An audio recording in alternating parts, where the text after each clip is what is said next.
Hello everyone, welcome to my red Gurukul channel. I am Vishal. आज का topic है हमारा आयोनाइजिंग रेडिएशन। पिछले टॉपिक में हमने डिस्कशन किया था रेडिएशन के बारे में। रेडिएशन में हमारा दो टाइप था, आयोनाइजिंग और नॉन आयोनाइजिंग। आयोनाइजिंग को हम लोग थोड़ा बहुत देखा था पिछले वीडियो में, और नॉन आयोनाइजिंग को भी। आज हम लोग डिस्कस करेंगे आयोनाइजिंग रेडिएशन को हम लोग थोड़ा बहुत डिटेल्स में। तो चलिए देखते हैं आयोनाइजिंग रेडिएशन क्या होता है। Ionising radiation is a process of removal of electron from neutral atom. Ionising एक प्रोसेस है रिमूवल ऑफ एक न्यूट्रल एटम से जो रिमूवल ऑफ इलेक्ट्रॉन होता है, वही आयोनाइजिंग, उसी प्रोसेस को हम लोग आयोनाइजिंग रेडिएशन बोलते हैं। और ionizing the radiation which does ionization in a medium by removal of electron is called ionizing radiation. That is UV ray, ultraviolet ray, X-ray and gamma rays have sufficient energy to produce ionization. मतलब इसके पास ये जो जितने भी example आपको बताया, UV ray, x ray and gamma rays and sufficient energy, ठीक, इन लोगों के पास सफिशिएंट एनर्जी है किसी चीज को आयोनाइज करने के लिए। ये उसलिए उसका एग्जाम्पल है आयोनाइजेशन रेडिएशन का। ठीक, types of ionising radiation and their clinical effect पढ़ते हैं हम लोग। Types of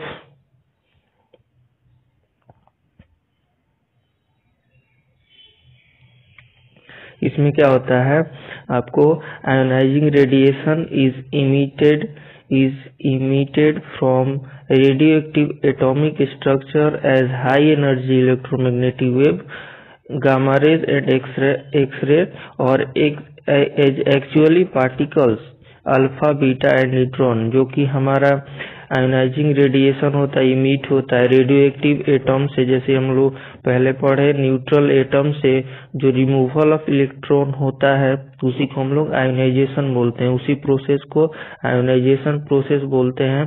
that means as ionising radiation is emitted from radio active material, same चीज वही है, structure as high energy electromagnetic wave. इसके पास गामा एंड एक्स रेज होता है। और एक्चुअल जो पार्टिकल से इमिट होते हैं, पार्टिकल्स इमिट हो जस्ट लाइक अल्फा, बीटा और न्यूट्रॉन पार्टिकल्स। अब इसमें आपको पढ़े एग्जाम्पल में गामा एंड एक्स-रे और एक्चुअली पार्टिकल्स। देखिए, आयोनाइजेशन रेडिएशन मीन्स क्या होता है ना, इसके पास हमारे बॉडी को आयोनाइज करने के लिए, मतलब आयोनाइज मतलब सिंपल भाषा में समझे तो हार्मफुल पहुंचाता है हमारा आयोनाइजेशन रेडिएशन। बॉडी में एक्साइटेशन और पेनिट्रेशन पावर इसमें ज्यादा होता है। ठीक, तो हम लोग अगला पढ़ते हैं पेनिट्रेशन ऑफ रेडिएशन। जो हम लोग गामा एंड एक्स रे का एक्चुअली में जो पेनिट्रेशन पावर है क्या है।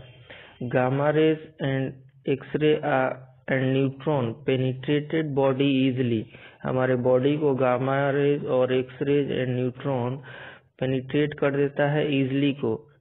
इसके लीड टू शील्ड करना पड़ता है फॉर गामा एंड एक्स-रे को। शील्डिंग की भी जरूरत पड़ जाती है। जो मान लीजिए किसी चीज पे हम लोग रेडिएशन दे रहे हैं बॉडी पार्ट को, तो किसी पार्ट को नहीं चाहिए तो बॉडी पार्ट को हम लोग शील्ड कर देते हैं। ठीक, मैसिव शील्डिंग फॉर न्यूट्रॉन, जो कि गामा एंड एक्स-रे के अगर मुताबिक देखा जाए तो न्यूट्रॉन में थोड़ा कम शील्डिंग की जरूरत पड़ती है। Alpha and beta particle are essentially blocked by the skin with beta particles penetrating more deeply with the potential to cause. Alpha and beta particles are essentially blocked by the skin. Alpha and beta particles क्या है, आपको एक skin के layer तक ही, वो भी superficially skin तक ही वो पेनिट्रेट कर पाता है। और beta particles more deeply with the potentially to cause burn. Alpha particles can be stop by paper beta by plastic.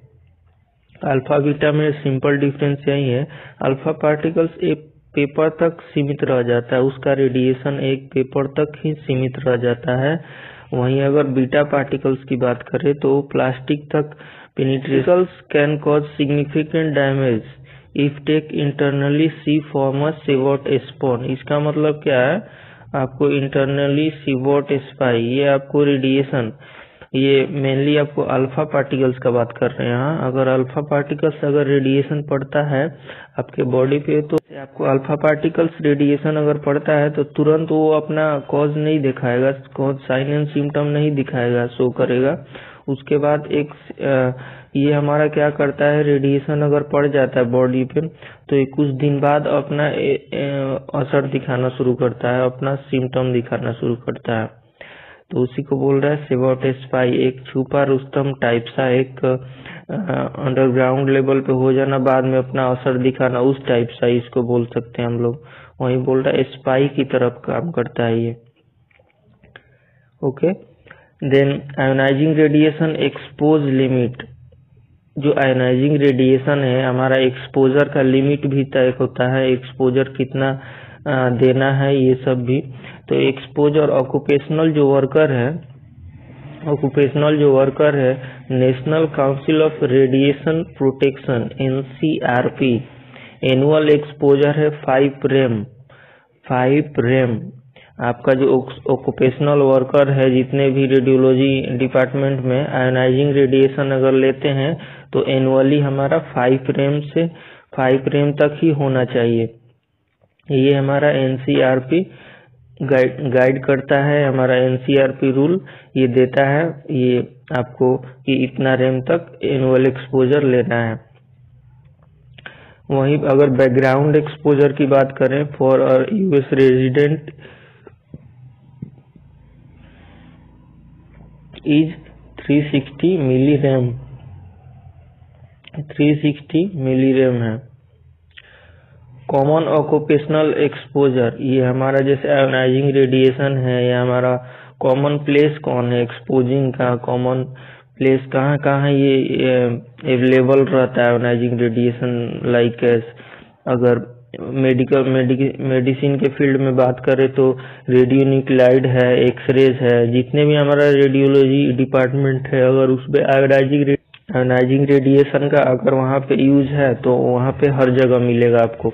वहीं अगर दूसरा पॉइंट देखें तो न्यूक्लियर पावर प्लांट है, न्यूक्लियर पावर प्लांट जहाँ पे लगे हुए हैं वहाँ पे मिलेगा आपको, डॉक्यूमेंट डेटिंग में मिलेगा आपको, फूड प्रिवेंशन में मिलेगा, फूड प्रिजर्वेशन में मिलेगा आपको। फूड प्रिजर्वेशन क्या है, जहाँ फूड का रखाव सेफ्टी से अगर रखते हैं तो उस चीज को वहाँ पे भी मिलता है आपको। फूड का जो रख रखाव होता है आपका सेफली जो रखा जाता है वहाँ भी मिलता है आपको। स्पेस और फ्लाइट में मिलता है आपको, फ्लाइट से मिलता है आपको उस चीज में। Transportation of radio active material, ये अगर रेडियो एक्टिव मटेरियल का जो ट्रांसपोर्टेशन होता है वहाँ पे भी मिलेगा। नेक्स्ट हम लोग चलते हैं for ionising radiation exposure category. For ionising radiation exposure category में क्या है, आपको पहला है आपको radio active contaminate on intact skin. Radio activity intact skin में क्या है, आपका अखंड मतलब कंटामिनेटेड स्किन, पूरा स्किन गैप में आपको एक रेडिएशन पड़ना, बहुत ज्यादा इफेक्ट पड़ना। और दूसरा क्या है, लोकल रेडिएशन इंजरी होगा, होल बॉडी एक्सपोजर होगा, या तो इंटरनल हमारा बॉडी के अंदर डिपोजिशन होगा तो उससे हमारा आयोनाइजिंग रेडिएशन लगेगा, होल बॉडी एक्सपोजर से भी लगेगा, लोकल रेडिएशन इंजरी से भी लगेगा।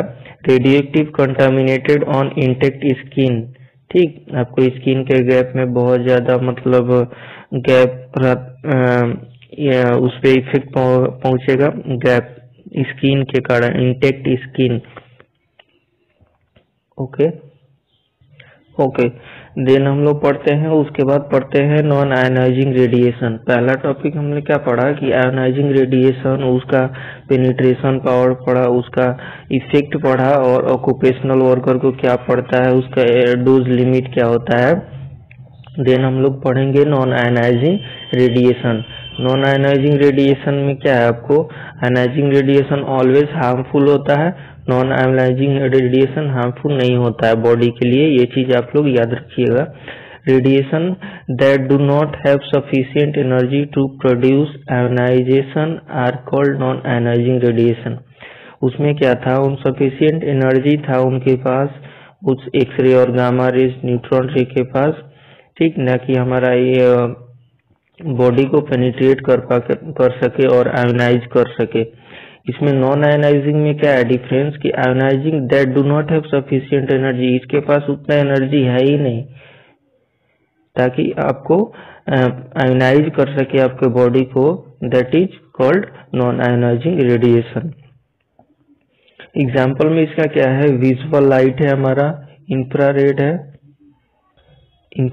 है, रेडियो वेव है, ETC।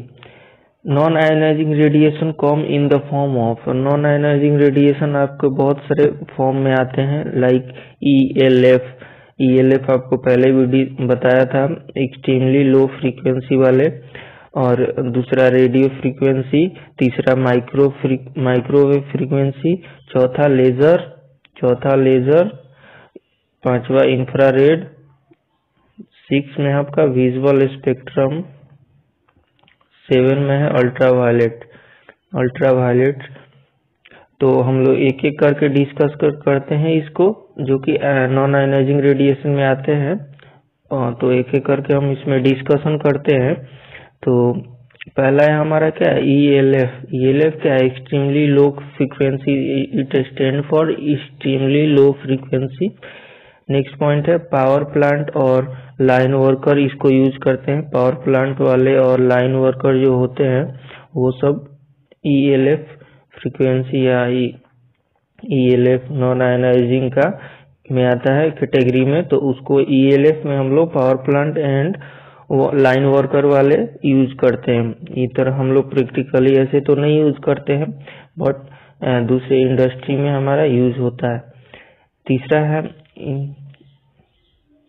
Inconclusive evidence of leukaemia link, हमारे जो एक लिंक एक एविडेंस देने में भी काम आता है, ये हमारा ELF फ्रीक्वेंसी एविडेंस निकालने में इनकंक्लूसिव। ओके, देन नेक्स्ट है हमारा इसमें क्या था, 2 और सेकेंड एंड थर्ड में क्या था, radio frequency and microwave frequency, इसको हम लोग एक कॉम्बिनेशन करके पढ़ते हैं। And then radio frequency and microwave frequency exposure, इसमें क्या है, ऑक्यूपेशनल वर्कर के लिए ऑक्यूपेशनल एक्सपोजर कहाँ होता है, रडार एंड कम्युनिकेशन इक्विपमेंट में यूज होता है, और इंडस्ट्रियल में भी यूज होता है, एंड कमर्शियल ओवन, जो ओवन हम लोग यूज करते हैं, कमर्शियल ओवन, और रडार एंड कम्युनिकेशन में ये यूज होता है हमारा रेडियो फ्रीक्वेंसी वेव। और अदर क्या है, अदर में क्या होगा, अदर में आपको लाइक एज आप लोग सभी लोग सेल फोन तो यूज करते ही होंगे, उसमें भी हमारा यूज होता है ये। देन नेक्स्ट हमारा है लेजर क्या है, लेजर में it stand for light amplitude, amplification by stimulated emission of radiation. ये हमारा इट स्टैंड फॉर लेजर था, it stand light amplification by stimulated emission of radiation.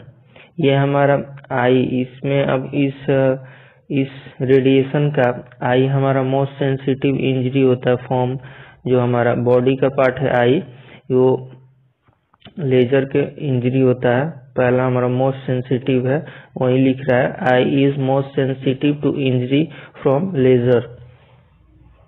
Next हम लोग पढ़ते हैं इंफ्रारेड क्या होता है, penetrated superficially layer of the skin, ये हमारा पेनिट्रेट करता है सुपरफिशियली स्किन तक और कॉज थर्मल इंजरी करता है potentially for damage to the cornea, iris, lens of the eye. ये हमारा 3 पार्ट को, आई का जो 3 पार्ट है इस पे हमारा पोटेंशियली डैमेज करता है। और हमारा इंफ्रारेड से क्या होता है, मेनली थर्मल इंजरी होता है, थर्मल इंजरी, हीट से होने वाली।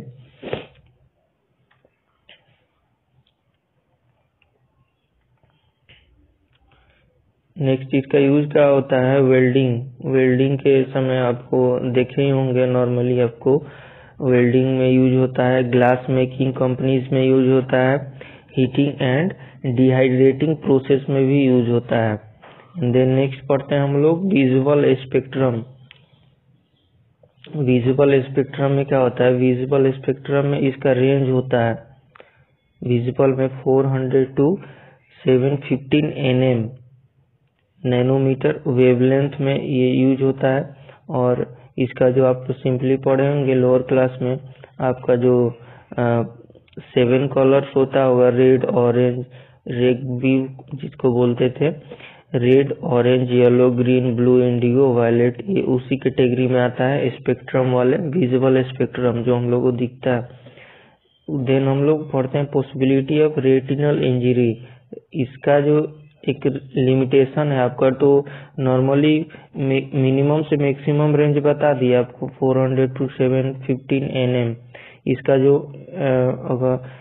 अगर मिनिमम इंजरी का कॉज का रेंज देखे, उसका रेंज, तो पॉसिबल रेटिनल इंजरी का फ्रॉम किस पे, कितना नैनोमीटर पे होता है, 400 to 500 नैनोमीटर पे हमारा ब्लू फ्रीक्वेंसी निकलती है जो कि रेटिनल इंजरी पहुंचाती है। देन हम लोग पढ़ते हैं अल्ट्रावायलेट रेडिएशन।